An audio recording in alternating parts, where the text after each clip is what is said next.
Sou Raquel Naveira e este é o programa Flores e Livros.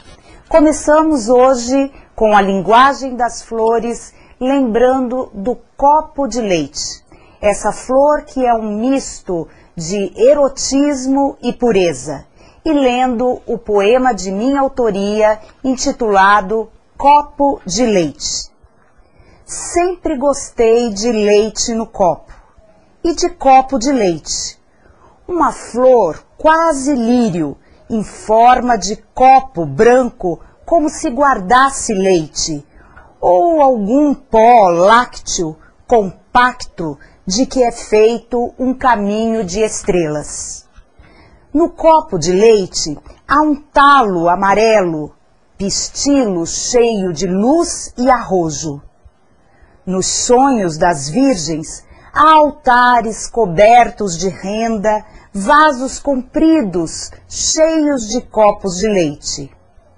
Nos sonhos das noivas há véus, ovos, grinaldas e um copo de leite sobre o leito.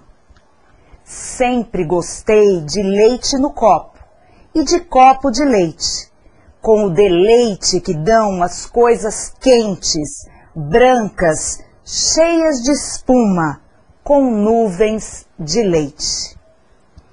E são temas do programa de hoje. As sereias como símbolo poético e uma entrevista com a antropóloga e escritora Débora Goldenberg. Também presente em nossos estúdios, Letícia Naveira, acadêmica de cinema, poeta, compositora, cuidando da parte de interatividade diretamente pelo nosso site da UpTV. E hoje com uma novidade.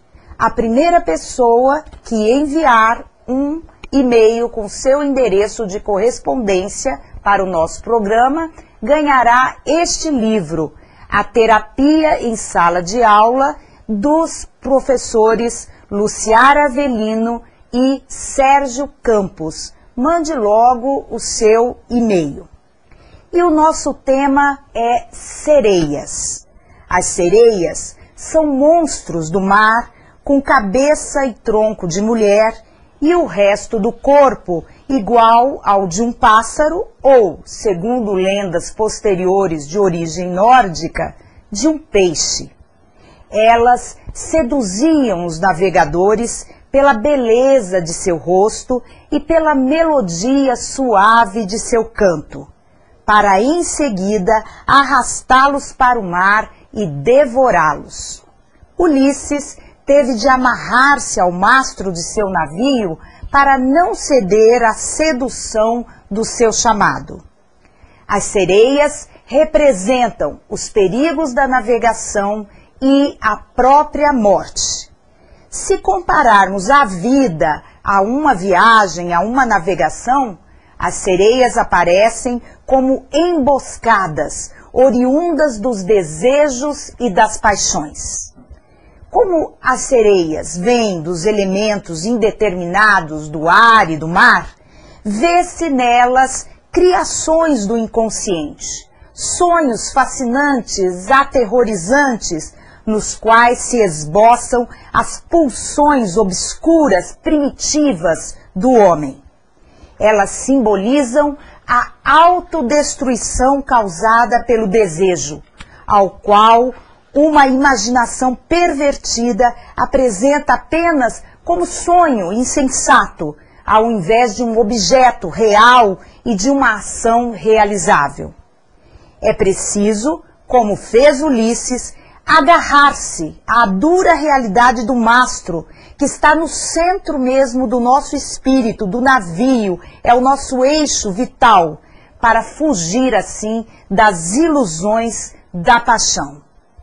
E no próximo bloco, indicações de livros sobre sereias.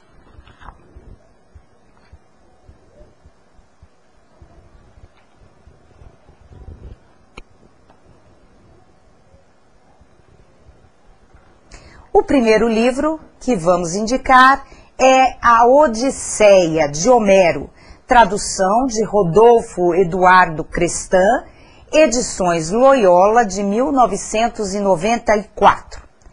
Como sabemos, a Ilíada e a Odisseia são dois dos maiores livros clássicos da literatura universal. Estes dois poemas épicos narram a emocionante história de antigos heróis que combateram na longa guerra entre gregos e troianos.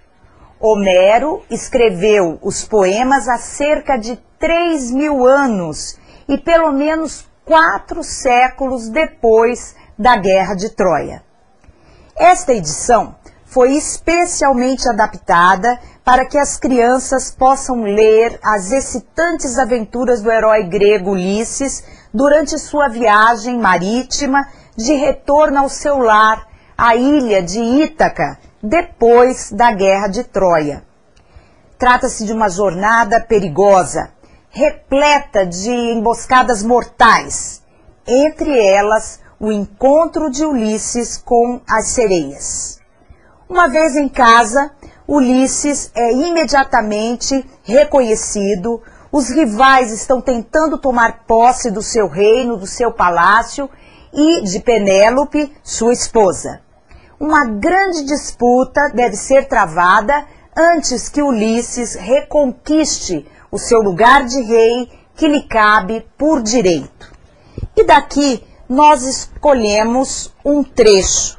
É interessante que nessa linda gravura as sereias são representadas ainda como metade mulher, metade pássaro, e Ulisses preso ao mastro do navio.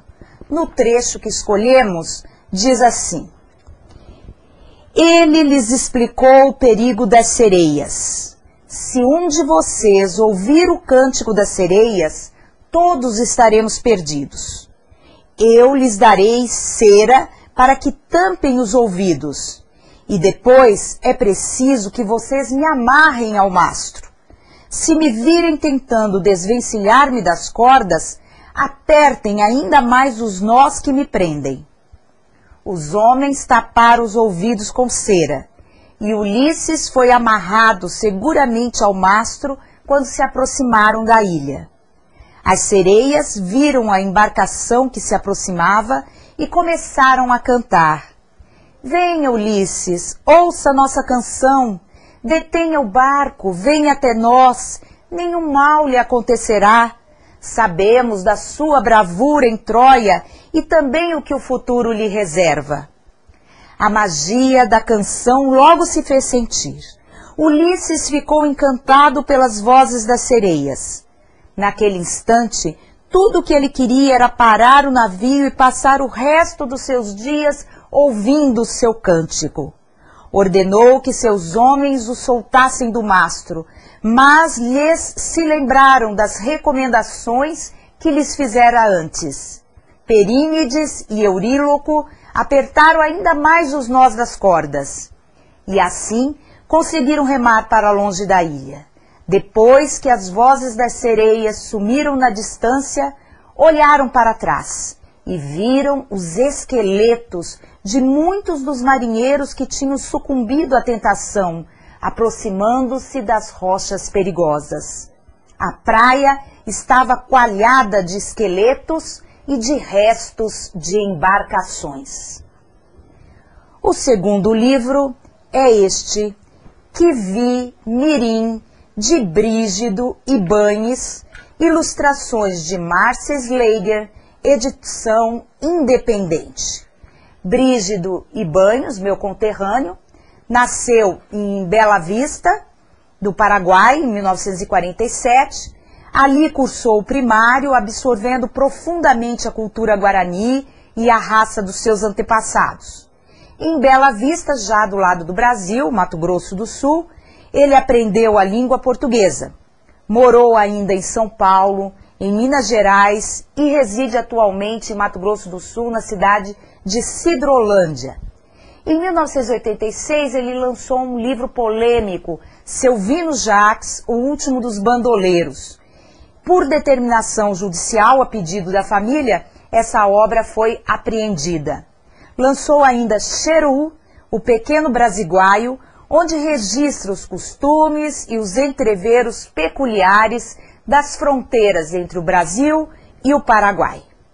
O Quivi-Mirim, ou Pombeiro, é um índio, é uma lenda guarani, e o personagem é uma entidade mitológica, assim como uma Cunaíma, que pode estar em qualquer lugar, tomar estranhas formas, sempre disposto a pregar uma peça em alguém. Nos versos ingênuos de Brígido Ibáñez, o Quivi, filho caçula de Aratiri, o relâmpago, e de Ama, a chuva, vem à terra e apaixona-se por Ivi Poti, uma menina, moça, de beleza sem igual.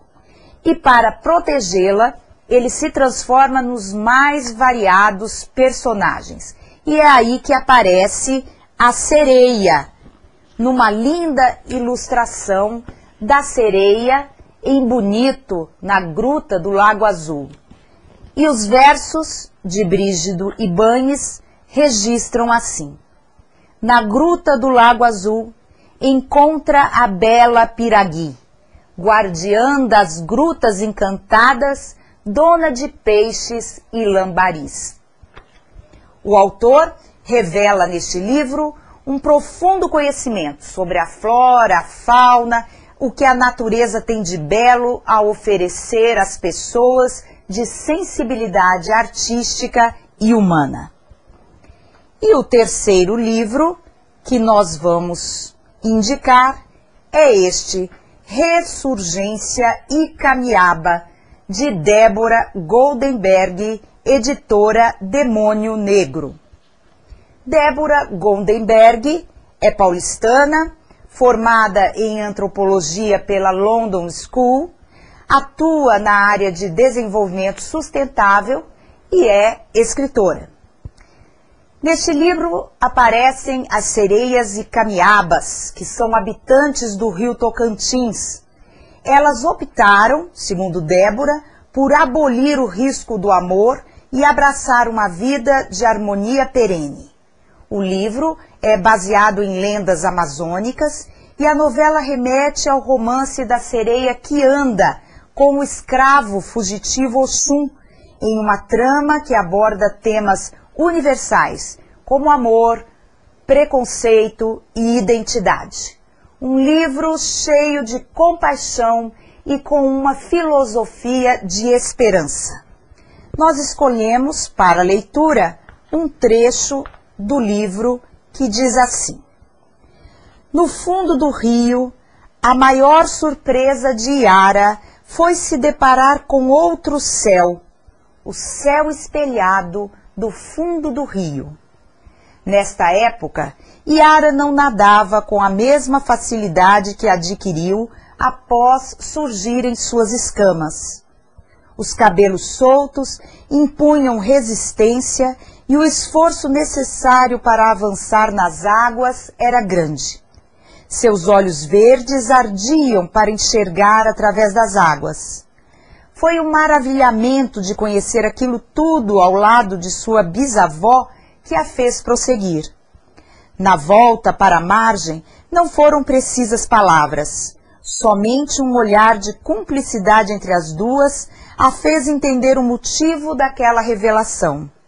Tratava-se de uma alternativa de vida.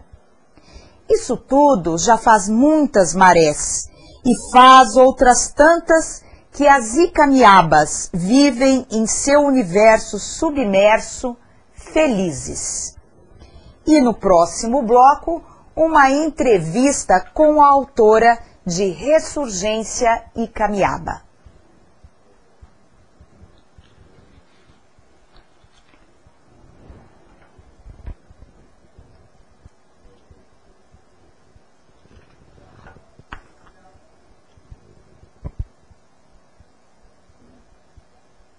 A nossa entrevistada de hoje é a antropóloga, escritora Débora Goldenberg, autora do livro Ressurgência e Camiaba. Débora, como surgiu essa história das sereias e camiabas? Como que foi essa pesquisa e como que ela se tornou uma novela? Em primeiro lugar, obrigada pelo convite, Raquel. Eu que agradeço. Então, por causa da minha profissão, eu viajei muito pela Amazônia e fui ouvindo, né, as lendas que as pessoas contavam. E duas delas me chamaram a atenção. Né? Uma delas é uma lenda que surpreende por ela realmente ter se espalhado por todo mundo, que é a lenda das sereias, como você contou. E existe o equivalente dessa lei em quase todas as culturas, na África, né, no Brasil. É incrível, sereias lá de origem nórdica, na mitologia greco-romana, no folclore indígena. A gente vê que o inconsciente coletivo caminha por todas as culturas. E você disse que é uma lenda amazônica. Aí o que eu fiz, eu fundi, né, a lenda das sereias com a lenda das icamiabas, que aí é uma lenda indígena, de que supostamente existia uma nação de índias mulheres que excluíam a presença dos homens. Seriam Amazonas. E aí, justamente, quando os portugueses se depararam com essa tribo, isso remeteu eles à lenda antiga, lenda grega. E por isso o rio se chama Amazonas e o estado se chama Amazonas. E é por isso que a novela ela está ambientada mais ou menos em 1600. Exatamente. O Oxum é um escravo negro fugido, procurando um mocambo, um quilombo, que é um símbolo de liberdade. Então, é essa a ambientação. E valeu a pena a Kianda, que era uma sereia, que tinha uma determinada natureza, abdicar dessa natureza para encontrar o amor? Acho que essa é a questão que fica para o leitor, né? Mas acho que o que mais me encantou nessa lenda, né, que às vezes na literatura existe um marco, né, entre a literatura contemporânea e o que é mais tradicional, ou folclore. Mas eu achei que essa lenda muito antiga, né, do século XVII, ela é muito atual e ela me remeteu muito ao que a mulher moderna está vivendo. Né, da gente realmente estar se tornando, às vezes, uma nação de mulheres independentes, que resolvem ter filho sozinha e trabalhar e não precisar tanto dos homens como antigamente. Então, e aí essa mas, questão, ao mesmo né? tempo, ainda pensam no amor e são capazes de renunciar até a uma condição mais confortável pelo amor. Exatamente. Então essa é a tensão do livro, assim, né? Num mundo ideal, assim, né? Num cenário utópico em que a mulher se liberte plenamente, qual é o papel do amor? E por que ela ainda, de repente, pode se apaixonar e aí o amor vai virar uma transgressão. Vai virar uma quebra de um padrão, novamente criando um círculo vicioso. É uma proibição, né? Entre as sereias e camiabas. E você, assim como eu, sou de Campo Grande, de Mato Grosso do Sul, a Letícia também é nascida lá. Você tem uma ligação muito grande com Mato Grosso também. Eu queria que você me falasse um pouquinho sobre esse seu outro livro, que é O Fervo da Terra, e falasse quais as temáticas de Mato Grosso, ou questões, ou problemas dessa região que estão presentes no seu livro. Me interessa todo o Brasil, né? E eu vivi muitos anos no Nordeste, também em Pernambuco, e mais recentemente fui para a Amazônia. E me encanta o Mato Grosso, né? Pensando mais amplamente a Amazônia, justamente como um território de encontro de brasileiros de todas as partes. Então, os brasiguaios, como falou exatamente. O Brejo Bribães.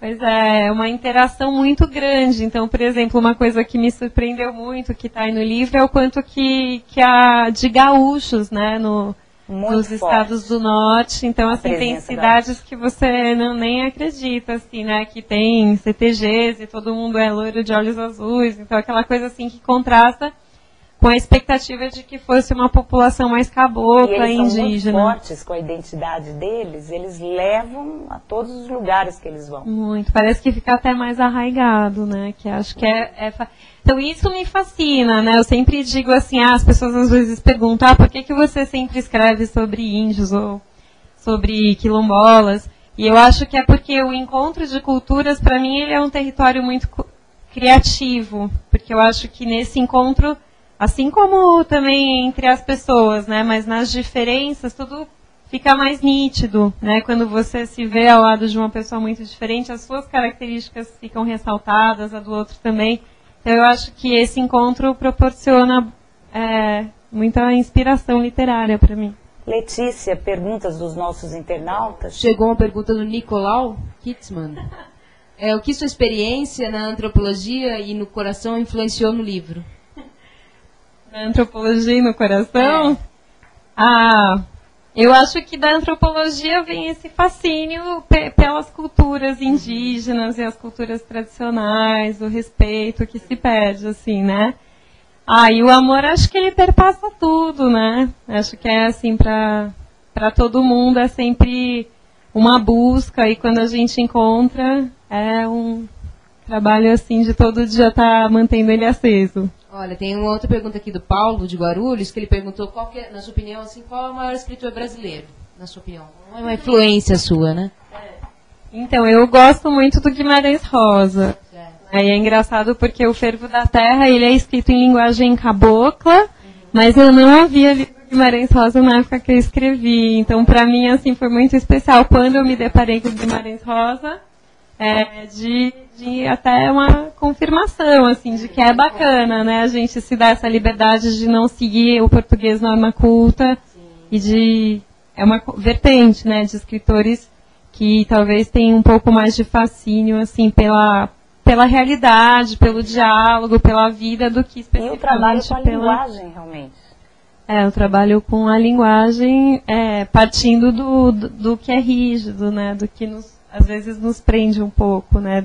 É muito bonita essa mistura que você faz desse conhecimento científico com o seu lado sensível, com o seu lado de Isso é mesmo muito rico. Letícia.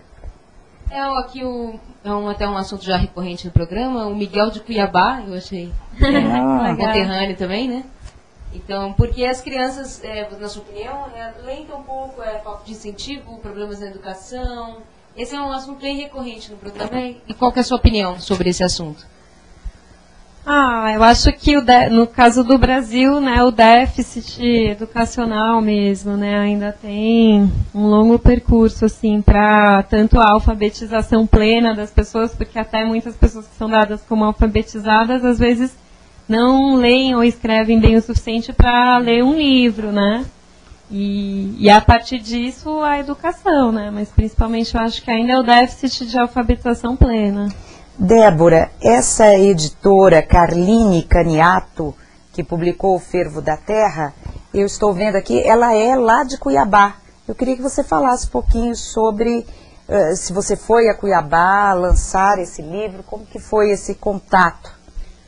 Eu adoro divulgar a minha obra por todo o país, né? Então, assim, tem gente que brinca que a minha literatura é transbrasileira, porque é essa troca também. Eu gosto que os meus livros... Então, a gente lançou em Cuiabá, na Feira do Livro Indígena, no ano passado. Lançamos em Porto Alegre, na Feira do Livro de Porto Alegre, que é um evento, assim, magnífico, maravilhoso. Tem uma tradição muito grande do livro. Muito. Que, inclusive, lá é bem diferente o cenário, né? As pessoas leem, assim, é impressionante. Você faz uma palestra, que aqui em São Paulo... Não vai ninguém. Né? Vão 10 pessoas, lá tem 300 pessoas, na hora das perguntas tem fila, né? Quer dizer, um outro cenário completamente diferente. E, assim, a gente, né, meu editor, que é o Ramon Carlini, que eu adoro, assim, a gente fez um trabalho também de ir para alguns bairros da periferia de Cuiabá, e foi fascinante, porque quando a gente chegou lá, muitas famílias eram famílias de garimpeiros, e o livro, a temática é justamente o conflito entre os gaúchos e os garimpeiros que invadem a fazenda de um gaúcho. Então foi incrível, porque a gente estava falando realmente para os descendentes do livro. Então foi um momento especial. Eu acho que já encaixa no tema, né? Eu já estava falando aqui, a Marta Barros, de Campo Grande. Ela escreveu quais os principais problemas do Mato Grosso de hoje e questões assim que você abordaria em seus livros, futuros livros. Então, eu acho que o principal problema que a gente tem na mídia é o problema ambiental, mas o pano de fundo disso e a causa é a questão da regularização fundiária. O principal, né? Então, na época que a gente trabalhou lá mesmo, às vezes um fazendeiro que queria estar regularizado, mas assim, ainda tem o problema da grilagem, o problema de não se saber muito bem a quem pertence a terra. Então, assim, até para evitar o desmatamento, para você poder aplicar uma multa e saber para quem vai aquela multa, e se a pessoa não pagar, como é que vai. Acho que a questão essencial é essa para o Mato Grosso e também o resto da Amazônia. As queimadas, principalmente no Mato Grosso, são muito intensas. É um problema... Muito, porque compensa. Essa é a questão, entendeu? Porque não vai acontecer nada. Eu já visitei muitas...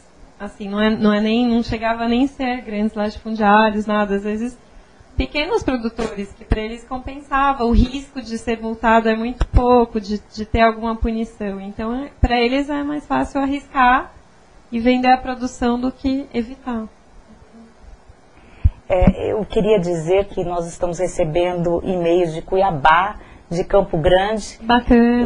E eu me sinto mato-grossense, porque quando eu nasci, não havia ainda divisão de Mato Grosso em Mato Grosso e Mato Grosso do Sul.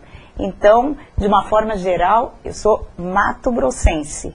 E é muito bom receber esses e-mails desses lugares. Letícia. Tem uma pessoa de Campinas que mandou para falar mais sobre Bonito, as lendas de Bonito. Bonito é cheio de lendas também, né? Se você conhece alguma, se já se interessou também por essa região também de Bonito.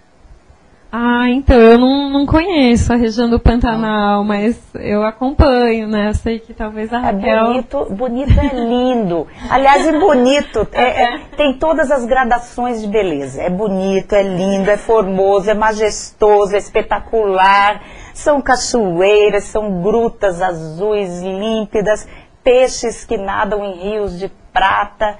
É algo fantástico. É uma inspirador para você ir também. Incrível, você deve ir a Bonito também. Que bom, Bonito presente aqui também no nosso programa. Assim, a Ruth perguntou de Curitiba, quais temas folclóricos que você mais gosta? Folclore? Eu gosto muito das lendas mesmo, né? Eu acho que elas realmente condensam, né, a sabedoria popular.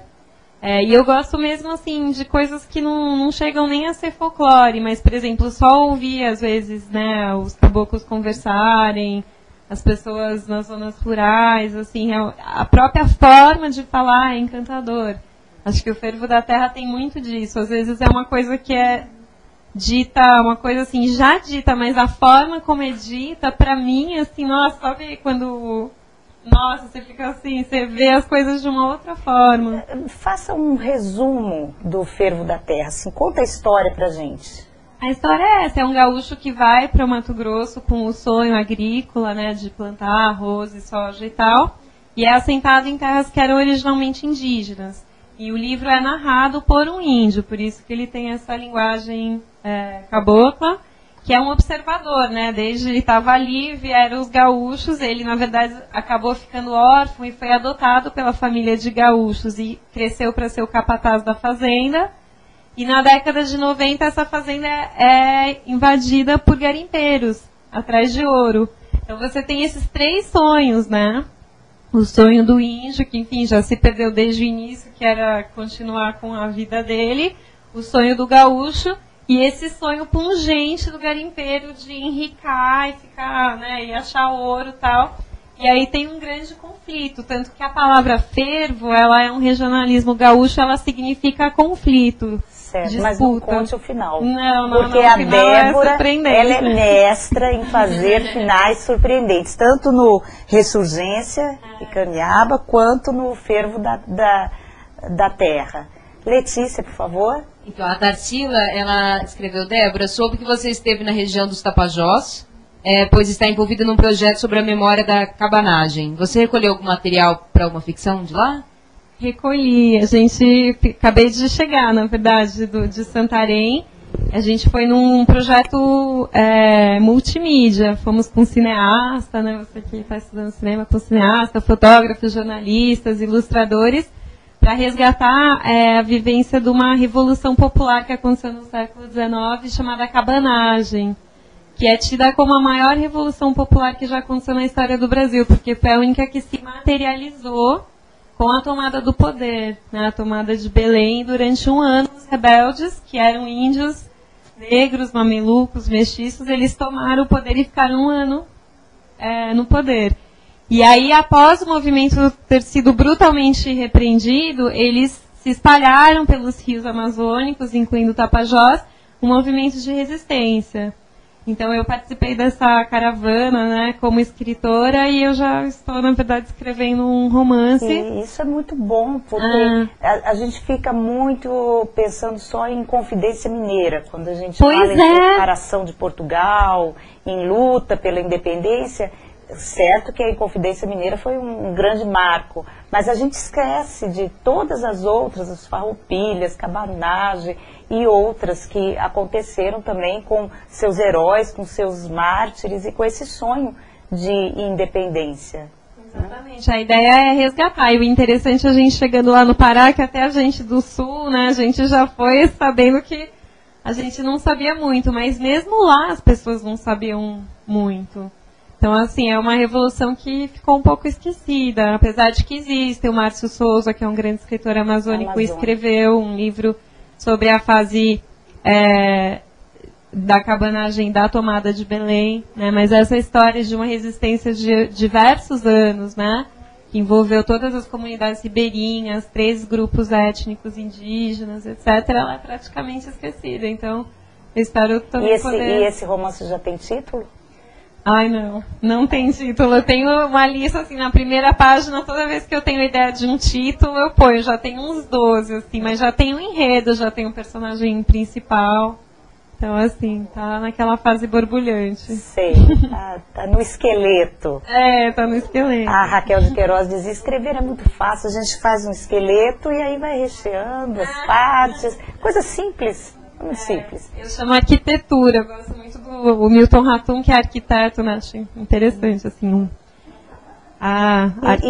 E Débora, eu queria que você falasse agora um pouquinho da sua parte de militância cultural. Você tem um blog, onde você desenvolve bastante seu ofício, você está sempre em eventos, vai ter um evento agora, sábado, eu queria que você falasse sobre isso. Eu acho que essa parte hoje o escritor... principalmente iniciante, assim como eu, a gente tem que batalhar em várias frontes, né? Acho que a literatura hoje não tá... não adianta, assim, você só publicar e o livro ficar na prateleira. Essa parte cultural, ela é muito importante para a gente divulgar a nossa obra. Então, eu participo, assim, realmente de muitos saraus, né? A gente sabe que hoje a cidade de São Paulo é muito... ativa, né, nesse movimento de saraus, e eu vou, assim, em diversos, assim como eu gosto que a minha obra se dissemine pelo Brasil, eu também gosto muito de que todo São Paulo possa participar, né, então, assim, a Zona Leste, a gente hoje está aqui em Santo André, então não dá para ficar só no nosso bairro, ali no centro. E o meu blog, eu tenho, na verdade, 2 blogs. Cada um dos meus livros tem um blog específico. Fale o título do blog para ser acessado. Eles são o nome do livro, é http://caminhaba.blogspot.com, ou o blog do Fervo da Terra é http://fervodaterra.blogspot.com. Letícia? É a Esther Caldas, do Rio de Janeiro. Ela pergunta como que a sua formação de antropóloga auxilia na sua escrita, na sua literatura.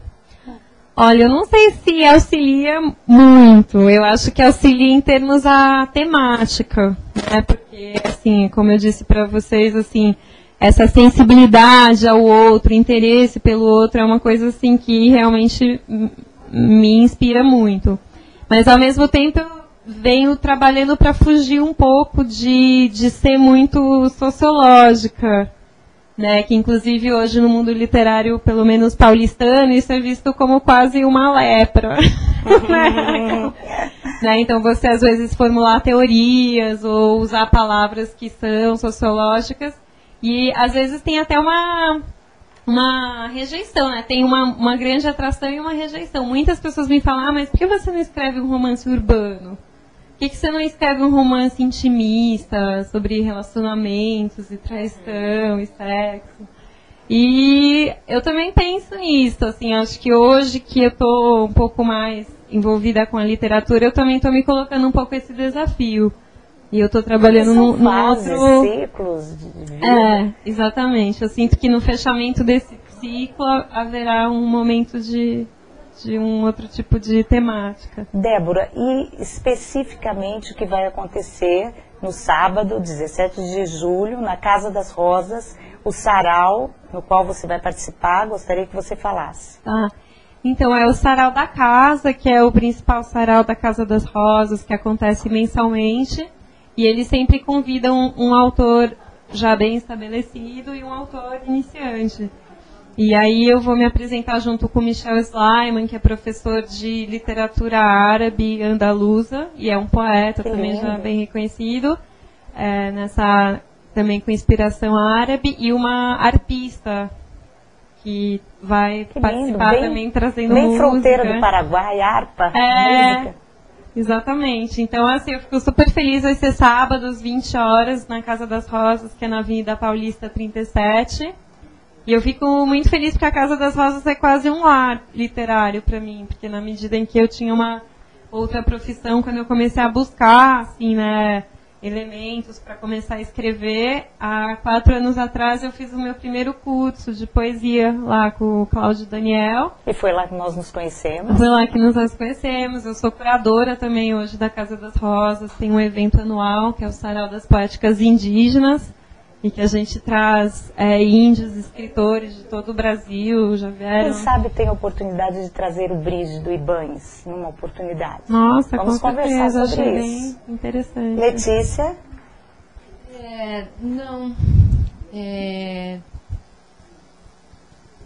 Por enquanto é só. Não, por enquanto é só.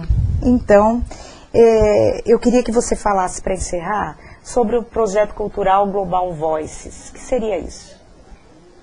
Esse é um site internacional, foi um projeto criado pela Universidade de Harvard, e a ideia é proporcionar que as pessoas conheçam o que está acontecendo na blogosfera de um outro país. Então, por exemplo, se eu nunca tive nenhuma informação sobre o Paquistão, mas de repente eu quero saber o que os blogueiros, os jovens do Paquistão pensam. Então você tem acesso a isso através de um site que é em inglês, e as pessoas de cada país escrevem em inglês, e esses artigos são traduzidos para muitas outras línguas. Então, por exemplo, eu já escrevi sobre a Amazônia lá e foi traduzido para 3 versões de chinês e russo, etc. Maravilha, então, o que a internet faz, que rede. Letícia. O Durval aqui, ele acabou de mandar de Nova Andradina. Ele pergunta sobre se você já teve, se você já viu, se você acredita no xamanismo, e se você já pegou alguma coisa com cura com ervas, por causa dessa relação indígena e tal. Se você podia falar um pouco sobre essa relação com o xamanismo. Nova Andradina, Mato Grosso do Sul, que beleza. Você já leu Castanheda? Não, eu tenho uma relação muito forte com a natureza, que eu acho que, de certa forma, ela se aproxima de um certo xamanismo. A gente estava até falando no início, né, da relação com a água, por exemplo, né, que, por exemplo, Ressurgência e Caminhava é um livro que ele acontece todo dentro da água, as personagens vivem dentro da água, mas não chega a ser, assim, não cheguei a, assim, elaborar isso num sentido espiritualista.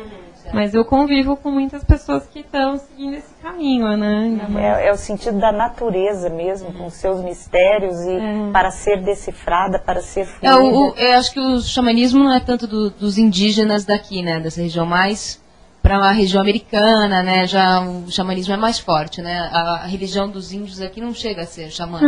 Algumas etnias sim, tanto que essa história aí do Santo Daime, né? Que hoje tem até aqui em São Paulo tá bem popular. São algumas, não são todas, né, assim, mas existem algumas etnias que fazem esse trabalho, né, com plantas e tudo. Mas pra mim é mais assim, é quase com uma relação com a arte. Sabe quando você vai num concerto musical e de repente você se perde naquilo e você... E a natureza tem esse poder pra mim, né? Acho que pra muitas pessoas. Débora, eu queria que você desse mais uma vez os seus contatos, por favor. Tá bom. Do blog? Do blog, de e-mail, o que você quiser. Tá. Eu tô no Facebook também. Acho que o pessoal curte, é Débora Goldenberg, Débora com H e M de Maria. E os meus blogs, na verdade, tem quase tudo lá. Tem meus e-mails e tem partes dos meus livros, crônicas, coisas que eu escrevo, os eventos todos que eu participo. Então, se posso repetir, é ressurgenciaecaminhava.blogspot.com e fervodaterra.blogspot.com. Débora, eu quero agradecer a sua presença no nosso programa Flores e Livros. Não são copos de leite, são uns simples gerânios que estão aqui para você. Obrigada. E eu queria também oferecer para você de presente, que eu creio que vai ser bem inspirador, o livro A Terapia em Sala de Aula, da Luciara Avelino e Sérgio Campos.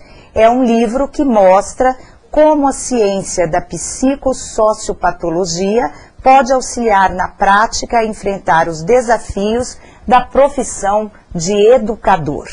Então, o livro vai para você. E a Vânia também mandou um e-mail, ela vai ganhar um livro também, né? Vai Vânia do Rio de Janeiro, tá? Ok, combinado.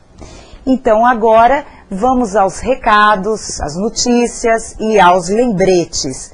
Agradecimentos especiais para os professores e acadêmicos da Faculdade Anchieta de São Bernardo do Campo, especialmente o nosso curso de letras. Você que quer fazer um curso com professores sérios, experientes, com um bom projeto pedagógico, entre no site da Faculdade Anchieta, conheça esses projetos e faça ainda a sua inscrição para o segundo semestre. E se você acredita que a cultura é um meio de sair da pobreza, de transformar a vida, faça um concurso público. Busque o site do Instituto Quadrix. O endereço é www.quadrix.org.br. O Instituto Quadrix é uma instituição de caráter privado que tem parceria com várias empresas e um compromisso com a educação e com a ética. Instituto Quadrix.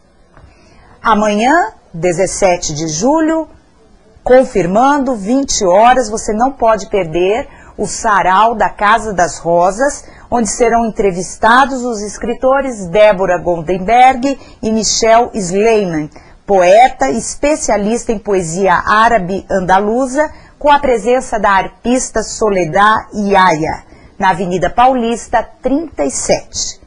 No dia 11 de agosto, que vai cair numa quarta-feira, às 19 horas, eu, a professora Nelly Novaes Coelho e o escritor Ronaldo Cagiano, além do editor da editora Letra Selvagem, o escritor Nicodemos Sena, estaremos no lançamento do livro Deus de Caim.